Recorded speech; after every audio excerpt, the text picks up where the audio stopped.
Okay, let's go.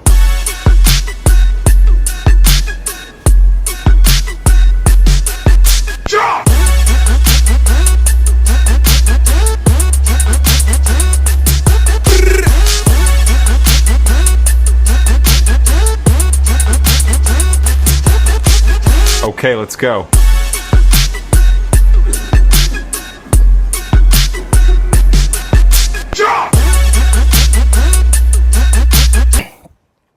Yo minasan konnichiwa, apa kabar semua? Assalamualaikum warahmatullahi wabarakatuh.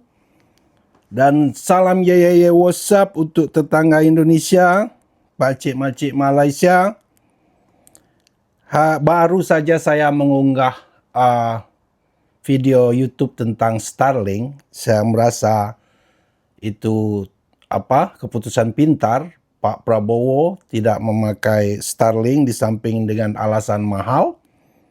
Nah, kemudian saya baca-baca di internet lagi heboh. Malaides. Tiba-tiba US Embassy di Kuala Lumpur mengeluarkan foto satelit yang diambil dari Starlink lah. Rupanya tetangga Indonesia ini, Malaides ini pengguna Starlink. Jadi kita tahu kemarin waktu Amerika menyerang Venezuela, Starlink ini berperan sangat penting dalam proses penyerang tersebut. Ya, 2-3 jam saja Amerika bisa menguasai Venezuela, berhasil membunuh 100 tentara pengawal Maduro, dan tak satu pun tentara Amerika yang menjadi korban. Aneh atau tidak? Oh enggak, karena mereka didukung oleh sistem komunikasi yang sangat baik, dan Venezuela saat itu yang pakai Starlink ya terputuslah sistem komando operasional mereka. Nggak bisa saling kontak. Nah, baru saja saya merasa kebanyakan upload video, tapi ini menurut saya penting berhubungan dengan video yang saya upload tadi. Nah, lihat di belakang ini backgroundnya, ini gambar peta Malaides yang dilihat dari Starlink. Entah apa maksudnya nih, Amerika Embassy, kedutaan besar Amerika mengupload peta gambar Malaides dari dan ini memacu banyak sekali spekulasi. Jadi melihat apa saja yang baru terjadi di Venezuela, orang jadi ketakutan kan. Apalagi Malaides ini paranoid. Jadi banyaklah komen-komen satir di US Embassy ini tentang macam-macam. Mereka ngomong, "Hai US Embassy, kasih tahu presidenmu kami cuman hidup di hutan." Di sini orang Malaides nggak bisa sombong, malah mereka satir sekali, merendah-rendahkan diri. Mereka ngomong kami hanya di hutan, nggak ada minyak di sini. Dan ini menimbulkan spekulasi apa Malaysia menjadi next Venezuela berikutnya. Apa pendapat saya pribadi nanti setelah kita lihat dulu sindiran-sindiran satir yang saya record aja di iPhone saya. Lihat dulu sebentar, nanti saya reaksi ya. Check this out. Nah, ini komentar warganet Malaysia yang mulai ketakutan, nyinyir-nyinyir. Pakai sindir-sindiran satir. Ini contoh, "We don't have city, we all live in the tree, not we don't have oil." Ini udah jelas ketakutan ini. Ini coba yang satu ini lucu juga ini. Fahri Kamarudin.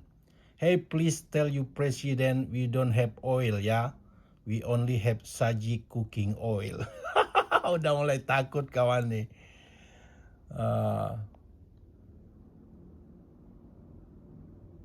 Banyak sekali lagi.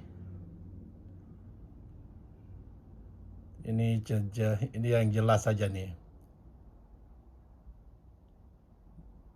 Kita lihat nih.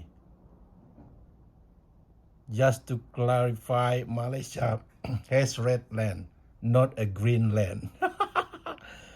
Udah mulai takut kawan ini.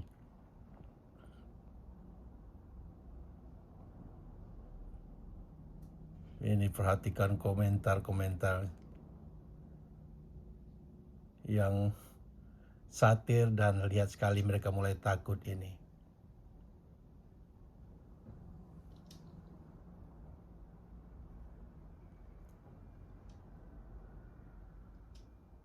Ini just Alip Sazali, dear Trump, we live in jungle, no oils, just tiger and crocodile.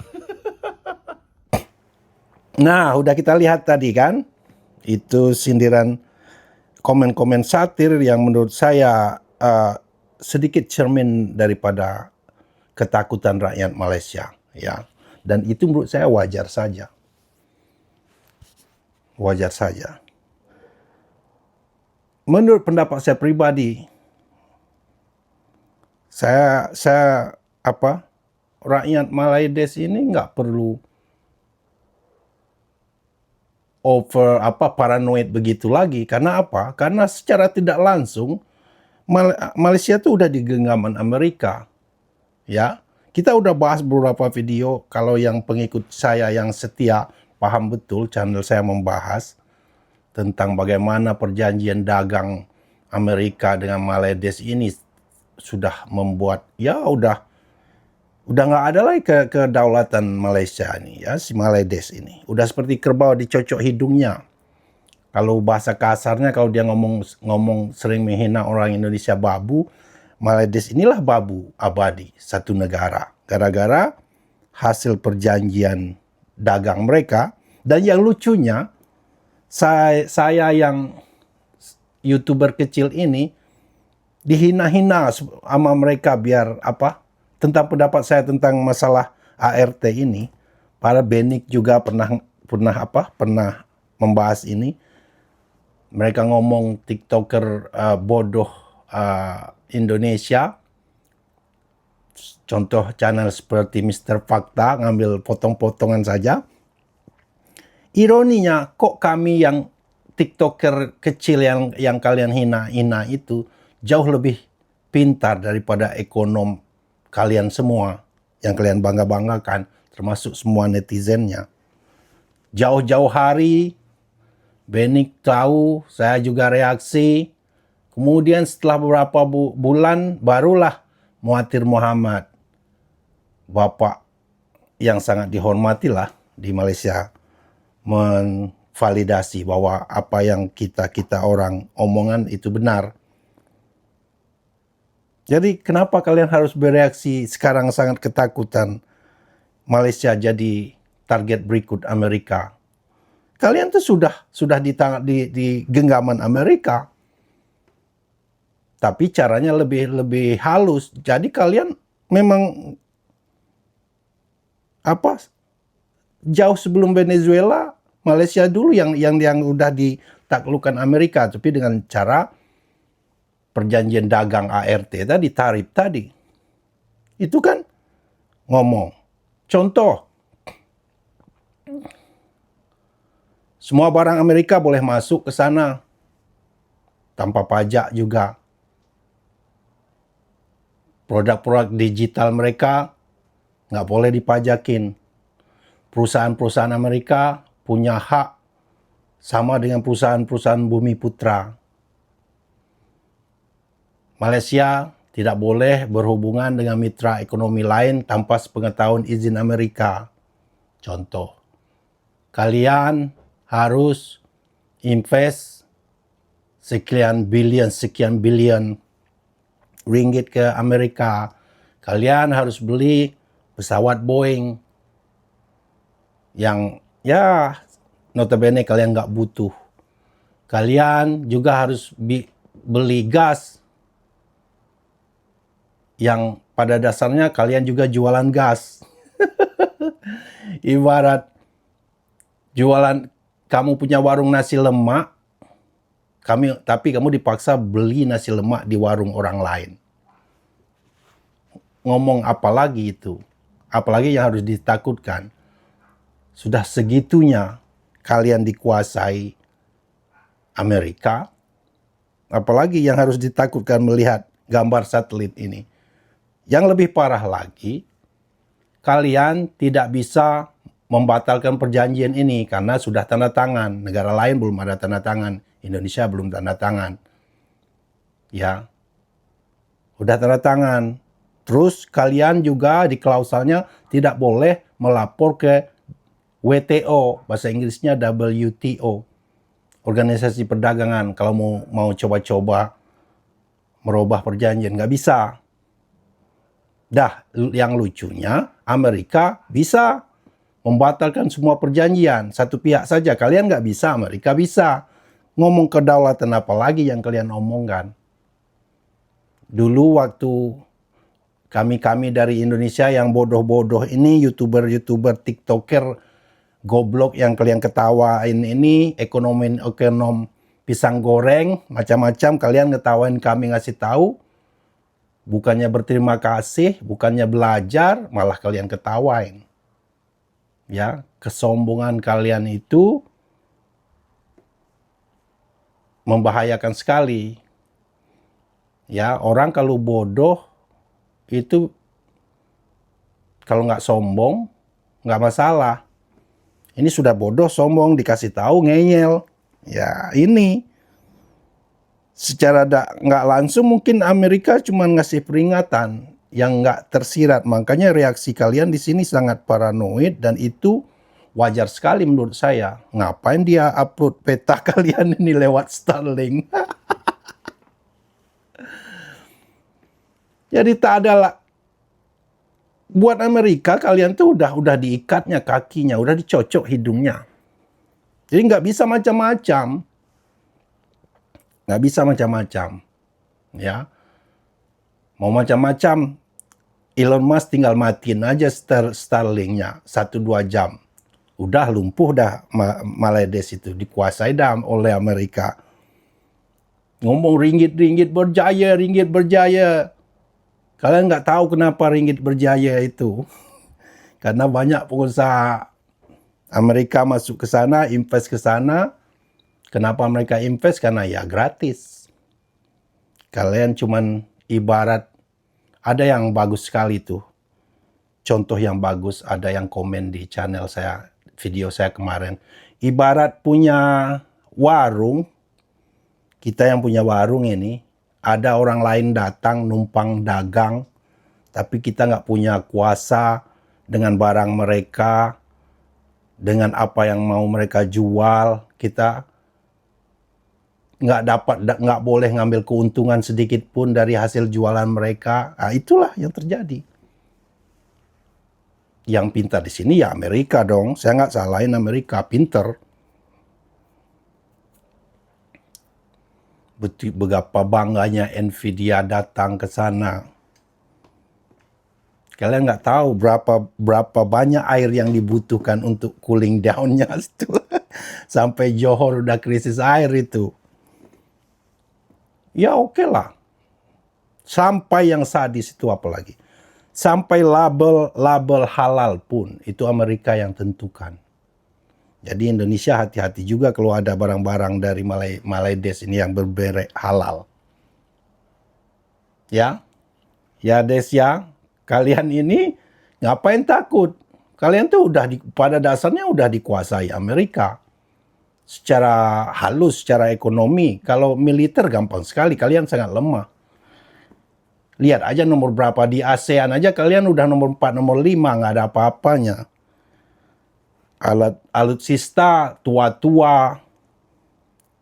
Terus kalau ngandalkan tentaranya, lihat kemarin itu sibuk pesta yeye. Taruhlah umpamanya alat pertempuran kurang canggih, tapi man behind the gun. Istilahnya orang yang memegang senjata ini punya patriotik tinggi, semangat juang tinggi, skill tinggi. Bisa juga mungkin ngimbangi kelemahan daripada alutsista. Tapi kalau dua-duanya udah mental tentaranya udah bobrok, alutsista udah bobrok, apanya yang bisa kamu banggakan? Di satu sisi kamu juga udah dipermusuhan dengan kekuatan satu lagi. Sinaga si Cina, lihat Cina obok-obok wilayah lautmu. Bisa apa kamu? Ya itu, saya nggak bergembira di atas kesedihan kalian. Malaysia di titik ini kayaknya saya merasa sedikit kasihan juga dengan kalian. Di titik ini kalian tuh parah dah, teruk dah. Satu pesan saya, kurangin aja sombong, kurangin sombong itu, karena sombong itu dibenci oleh Allah Subhanahu wa taala. Itu aja. Ya. Sindiran-sindiran satir, komen-komen satir tadi itu menurut saya udah terlambat. Kok kalian nggak sadar? Bukan minyak aja yang udah dikuasai Amerika di Malaysia itu, semua faktor ekonomi mu udah dikuasain. Apa yang kamu takutkan? Udah semuanya. Sebelum Venezuela, kalian tuh udah di Venezuela kan dulu. Tapi caranya aja yang lebih halus. Karena Malaysia ini nggak punya bargaining power. Ya, daya tawar kalian tuh dengan leverage kalian sangat kecil. Sombong aja kalian yang kalian besar-besarkan. Beda dengan Indonesia. Di saat kalian nggak punya pilihan. Karena itulah tadi, negara Malaysia itu tergantung dengan ekspor. Ya, ringgit berjaya, ringgit naik, semua gembira, ringgit berjaya. Tahukah kalian, kalau mata uang ringgit itu naik, yang paling sakit itu nanti adalah apa? Ekspormu, barang-barang ekspormu menjadi mahal di pasaran, kalah bersaing. Sementara Cina pernah menurunkan nilai kursnya demi produk-produk ekspor mereka laku dan murah di pasaran. Itulah tadi, banyak yang nggak tahu tapi sombong. Ringgit naik kuat itu nggak bagus buat ekspor. Biaya operasional tinggi, harga barang jadinya harus mahal di pasaran. Produk minyak sawit kalian ya kalah lah dengan Indonesia yang kursnya murah di pasaran. Ya, nanti dibilang pula saya nih sok-sokan ekonom, saya nih, kalian hina saya TikToker, ekonom TikToker Indonesia, si Mr. Fakta, kamu nonton ini. Sekarang saya harap kamu sadar. Kalau kamu memang jago, saya challenge semua YouTuber Malaysia yang sok-sok jago bahas ekonomi Indonesia. Coba bahas ART, perjanjian dagang kalian itu. Apa hasilnya? Saya mau lihat. Bahas dengan jujur. Berani nggak? Atau ketakutan nanti ditangkap rajamu? Oke, ini video penutupnya. Enjoy. Terima kasih buat subscriber saya. Welcome untuk yang baru nonton. Dan pakcik-makcik Malaysia nggak payahlah subscribe. Nanti kau sebut pula sampai bila-bila masa. Oke, lihat video penutupnya. 3 Januari kemarin, operasi militer Amerika digelar dan berujung pada penahanan Presiden Nicolas Maduro. Jadi yang turun bukan cuma pasukan elit Delta Force, tapi juga deretan agen sangar seperti CIA, FBI, dan kawan-kawan, bos. Pokoknya paket lengkap nih, paket demokrasi versi ekspor. Tapi sebenarnya model operasi seperti ini bukan barang baru, bos. Dan menariknya, jadi admin kutip dari CNBC Indonesia, negara kita Indonesia ternyata pernah jadi sasaran juga nih, bahkan jauh sebelum Venezuela kemarin. Bedanya, operasi CIA dulu itu gagal total. Jadi pada tahun 1958 di tengah gejolak PRRI Permesta, CIA pun menjalankan operasi rahasia di Indonesia, bos. Mereka disebut menyuplai senjata, logistik, bahkan pilot bayaran untuk melemahkan Presiden Soekarno yang dianggap terlalu condong ke blok komunis. Namun CIA pada waktu itu lupa pula satu hal penting, ya kan? Dimana pada waktu itu TNI kita sudah bukan kaleng-kaleng. Jadi kejadiannya pada waktu itu sebuah pesawat mata-mata misterius yang terbang di dekat Ambon pun berhasil ditembak jatuh. Pilotnya selamat tapi ditangkap, dan plot twistnya namanya ternyata adalah Alan Lawrence Pope, yaitu seorang warga negara Amerika, dan di sakunya terlihat identitas militer Amerika dan catatan misi. CIA pun gegap basah. Lebih jauh pada waktu itu CIA secara terbuka memandang gejolak di Sulawesi dan Sumatera sebagai instrumen untuk memperkuat kekuatan anti-komunis di Indonesia, bos. Dan dalam dokumen arsip rahasia berjudul Indonesian Operation, Original Concept of Operation tertanggal 15 Mei 1958, ternyata CIA pernah menegaskan perlunya untuk memaksimalkan potensi tekanan politik dari pulau-pulau luar Jawa guna mempengaruhi peta kekuasaan nasional, khususnya di Jawa, bos. Memanfaatkan pengaruh atau daya tekan apapun yang tersedia dan dapat dibangun oleh kekuatan anti komunis di pulau-pulau luar untuk melanjutkan upaya kita dalam menyatukan dan mendorong untuk bertindak bersama-sama unsur non-komunis dan anti-komunis di Jawa melawan kaum komunis. Tulis kelompok agen CIA dalam salah satu poin perintahnya di dokumen yang sama, bos. Nah, kasus ini pun pada waktu itu bikin Washington kelabakan. Presiden Soekarno murka dan dunia internasional terdiam. Operasi rahasia CIA resmi terbongkar dan Indonesia pun pada waktu itu mencatat sejarah berhasil menggagalkan operasi intelijen negara adidaya. Nah, pertanyaannya sekarang, kalau dulu TNI bisa melumpuhkan operasi CIA, mengapa kemarin negara Venezuela justru terkesan